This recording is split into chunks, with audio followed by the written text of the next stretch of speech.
God plants a garden. He puts man in the garden he forms. In verse 15 of Genesis 2, he put Adam in the garden.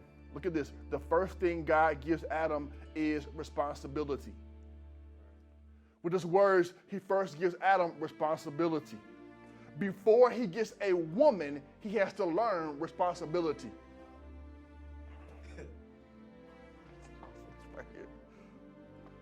This right here is a code red moment. He's showing us, hear me. I created a place I want you to live from, and the first thing God will give you is responsibility. How you will manage what he's giving you. After he gives Adam responsibility, this is key, he then gives Adam restraint. Hold on. First, he gets responsibility. Secondly, he gets restraint. What do you mean by that, Pastor Alex? Here it is. He gives him bad boundaries. He says, hey, have it all, but don't touch this one. In other words, it's a protected space. Boundaries that come from God.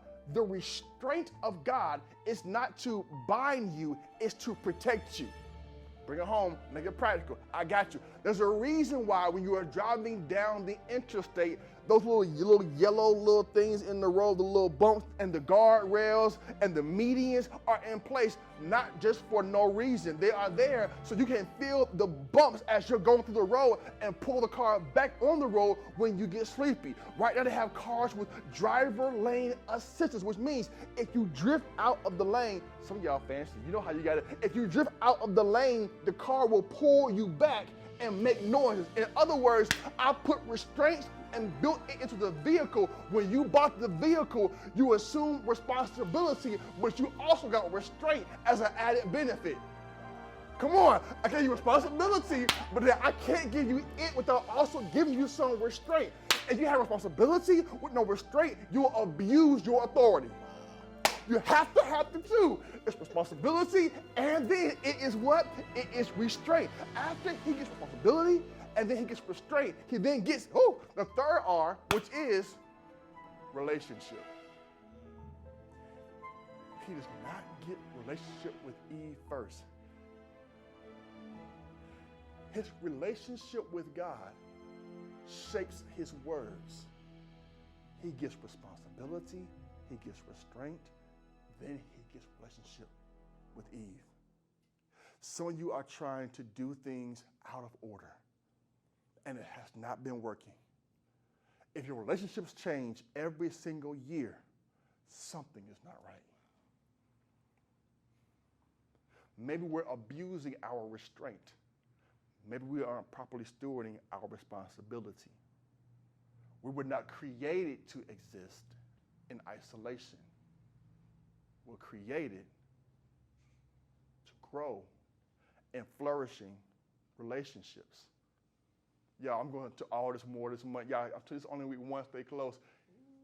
Here it is. He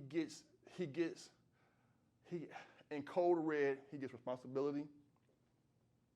He gets restraint. He gets relationship. And then he gets something called arrival. That's when the enemy tempts them. Because you can't get all this from God, responsibility, restraint, relationship, and not expect to have a rival. It's the rival that keeps you going back to that reality show. It's the rival in the movie that makes it that makes you be like, wait a minute, how are they going to win? Why? Because it is written. Listen, you watch here, I gotta end it. We watch movies all the time, and we know the person is going to win, but we keep watching it because we want to see how they're going to win. Can I tell you in advance, right now, you're going to win.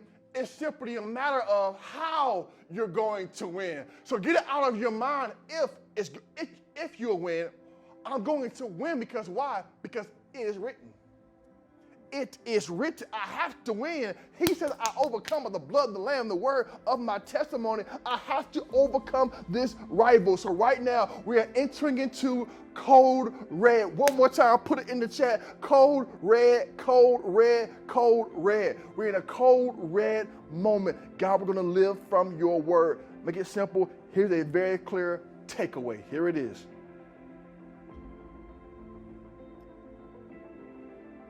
God's given us blueprint.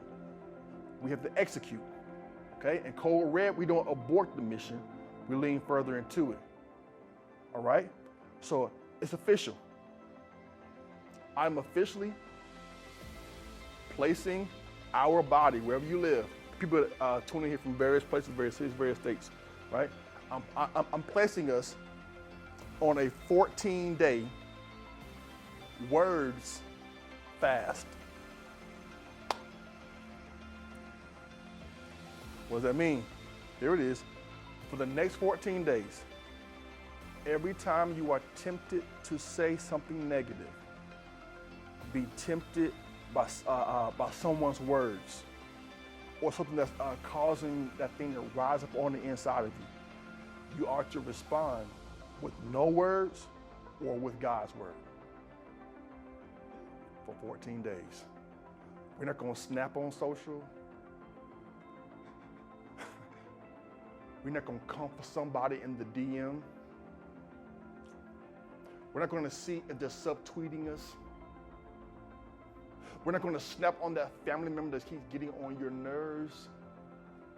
We are on a words fast because your words are going to shape the world you live in. Hashtag fasting words. Hashtag fasting words. Jesus did it this exact same way with the spirit of discernment. He calls us to move forward. We are entering into a 14-day words fast. When they respond and they act and they do whatever they're doing, we're going to respond differently. Code red.